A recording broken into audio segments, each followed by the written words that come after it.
Assalamualaikum warahmatullahi wabarakatuh. Saya Mega Safita Putri dari kelompok 5B akan mempresentasikan artikel yang berjudul Problematika Pengembangan Karakter pada Peserta Didik di Era Revolusi Industri 4.0. Saat ini perkembangan dunia telah memasuki era revolusi industri 4.0, di mana era revolusi industri 4.0 ini memberikan dampak yang signifikan terhadap seluruh aspek kehidupan manusia. Hal ini dapat dibuktikan dengan adanya perkembangan kemajuan teknologi informasi dan komunikasi. Kemajuan teknologi informasi dan komunikasi memberikan kemudahan bagi para penggunanya, baik dari anak kecil maupun orang dewasa. Kemajuan teknologi informasi dan komunikasi ini di samping memberikan dampak positif juga memberikan dampak negatif. Hal ini disebabkan karena tidak ada pembatasan akses sehingga mereka bebas mengakses apapun, terlebih pada peserta didik. Misalnya peserta didik dapat mengakses informasi yang tidak seharusnya mereka akses. Jadi ini juga menimbulkan pribadi yang menyimpang dari aturan-aturan atau norma-norma agama. Bila saja peserta didik mengikuti hal-hal yang atau perilaku yang melanggar aturan agama, juga akan menjadikan memiliki pribadi yang menyimpang. Persoalan ini juga dapat mempengaruhi proses perkembangan karakter peserta didik itu. Selanjutnya, artikel ini menggunakan teknik analisis deskriptif dengan metode literatur yang diperoleh melalui kajian-kajian pustaka. Selain itu, laporan penelitian ini juga menggunakan metode refleksi yang berdasarkan pengalaman pengetahuan peneliti dalam mengkaji sebuah fenomena pendidikan karakter pada peserta didik. Dalam artikel ini bertujuan membahas terkait hakikat pendidikan karakter, kemudian revolusi industri 4.0, dan yang paling inti itu problematika pengembangan karakter peserta didik serta implementasi pendidikan karakter terkait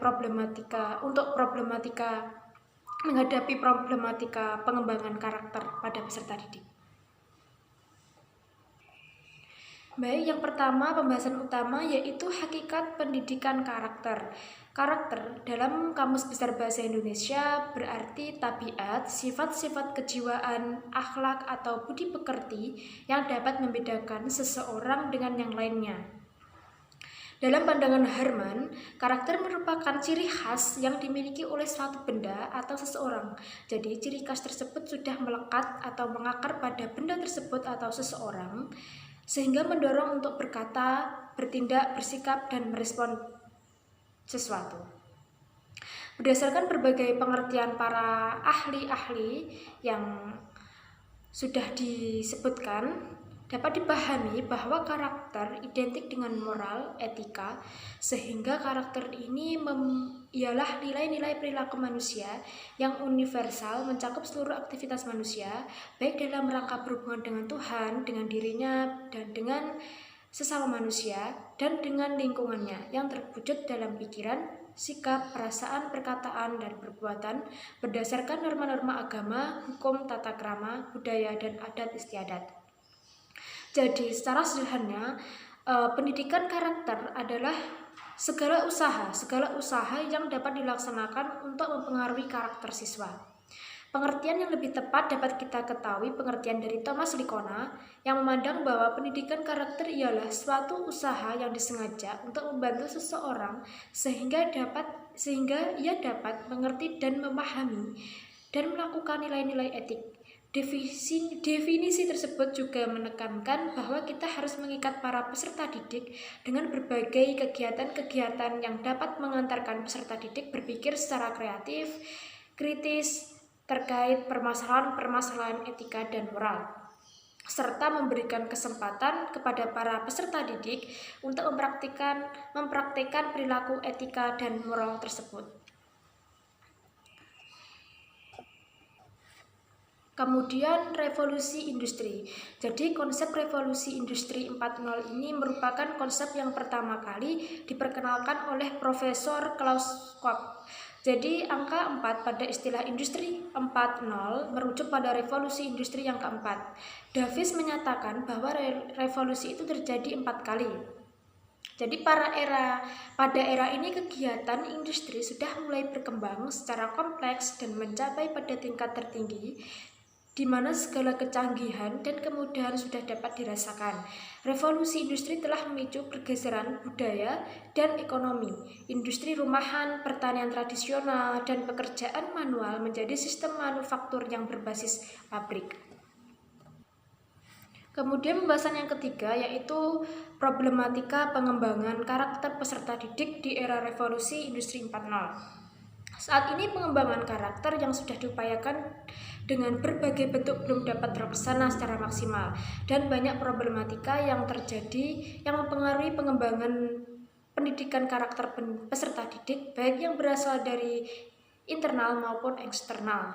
Yang pertama, problematika yang berasal dari faktor internal. Yang pertama yaitu faktor insting. Apa itu faktor insting? Faktor insting merupakan tindakan yang dilakukan secara kompleks tanpa disadari. Kemudian faktor kebiasaan. Jadi faktor ini yang mempengaruhi perkembangan pendidikan karakter. Kebiasaan dapat diartikan sebagai suatu adat istiadat atau perilaku atau tindakan yang sifatnya berulang-ulang. Jadi orang yang terbiasa melakukan perbuatan baik, maka dia akan senantiasa melakukan kebaikan dalam menjalani kehidupan sehari-hari, dan begitupun sebaliknya.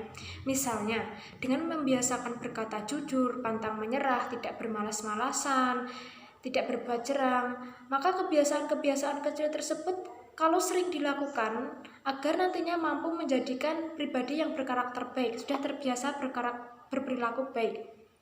Kemudian faktor keturunan. Faktor keturunan di sini maksudnya adalah sifat bawaan orang tua yang menurun kepada anak. Maka dari itu orang tua sangat berperan penting untuk menjadi teladan bagi anak-anaknya, mengarahkan, membimbing anaknya agar memiliki sifat yang baik. Kemudian faktor internal yang terakhir, hati nurani. Hati nurani di sini maksudnya faktor yang mempengaruhi pengembangan peserta didik. Pasalnya, hati nurani bertugas sebagai pengingat atau memberi peringatan apabila seseorang berada dalam ambang keburukan sehingga mereka dapat mencegahnya. Misalkan mau berbuat tidak jujur atau mau mencuri, maka hati nurani berkata, nanti gimana ya kalau misalnya berbuat gini, dampaknya bagaimana, akibatnya bagaimana. Maka hati nurani tersebut juga bisa memberikan pencegahan agar tidak melakukan hal yang buruk seperti itu. Kemudian faktor eksternal, faktor dari luar.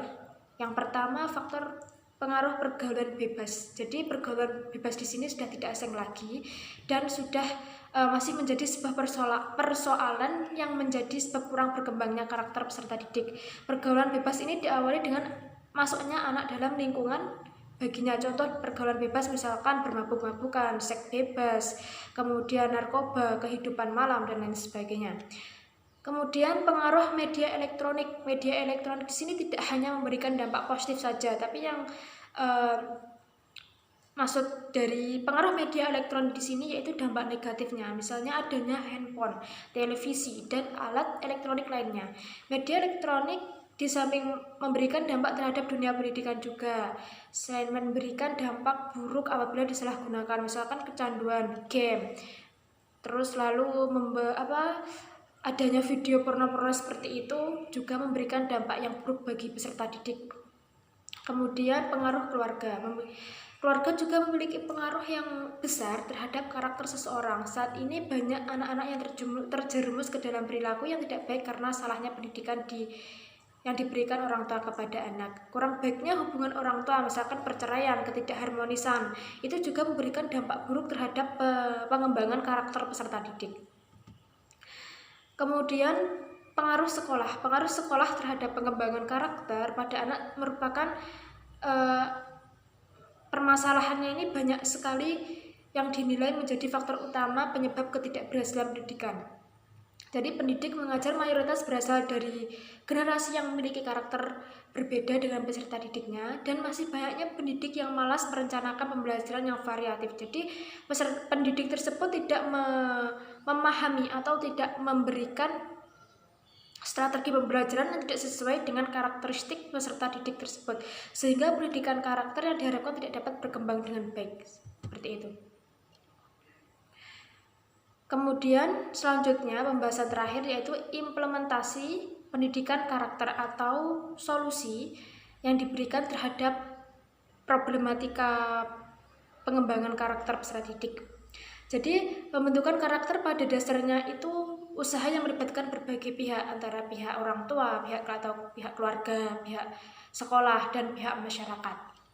Tetapi orang tua juga memiliki peran sentra bagi anak-anaknya, dan orang tua sebagai madrasah pertama bagi anak-anaknya. Selain orang tua, peran seorang pendidik atau guru sebagai orang tua kedua.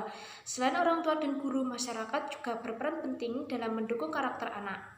Masyarakat atau lingkungan adalah tempat di mana anak berada dan bersosialisasi. Di sini saya mengambil berdasarkan pandangan dari Helmawati, ada 5 metode yang dapat membentuk anak berkarakter dalam kepribadiannya. Di antaranya yang pertama, sedikit pengajaran teori. Jadi jika pendidikan karakter ini berhasil, tentunya pendidikan harus memiliki banyak sekali praktek. Tidak hanya teori saja yang diberikan, tetapi prakteknya juga diberikan. Jadi seimbang. Yang kedua, banyaknya peneladanan. Dalam pendidikan, keteladanan adalah metode yang paling berpengaruh bagi peserta didik. Yang ketiga, banyak pembiasaan. Pembiasaan yaitu suatu keadaan di mana seseorang mengaplikasikan tindakan-tindakan yang secara berulang-ulang dilaksanakan menjadi sering. Yang awalnya jarang-jarang, kemudian dibiasakan, sering dilaksanakan, hingga akhirnya menjadi terbiasa. Jadi dibiasakan untuk berperilaku baik, seperti itu. Kemudian banyaknya motivasi. Manusia mempunyai semangat yang terkadang naik turun. Jadi manusia juga dalam keadaan semangatnya yang turun, maka perlu juga dimotivasi, karena motivasi memberikan dampak positif.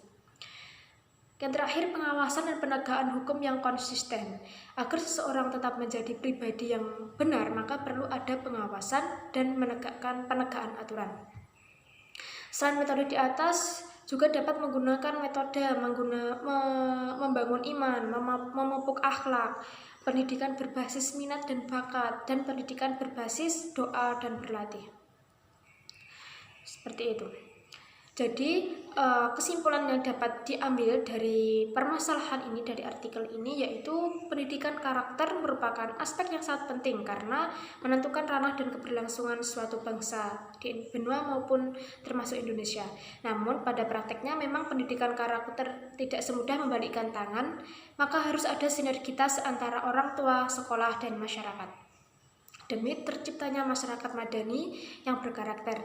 Menerapkan pendidikan karakter pada era milenial pada saat ini sangatlah penting agar para penerus bangsa memiliki perilaku, moral, dan akhlak yang baik. Maka dari itu, keluarga, sekolah, bahkan masyarakat memiliki peran yang sangat penting agar dapat menciptakan para generasi yang bermoral dan berakhlak Islam. Seperti itu. Kemudian cukup ini yang dapat saya sampaikan, semoga bermanfaat. Apabila ada kurangnya penjelasan dari saya, mohon maaf sebanyak-banyaknya. Cukup sekian, akhiran. Wassalamualaikum warahmatullahi wabarakatuh.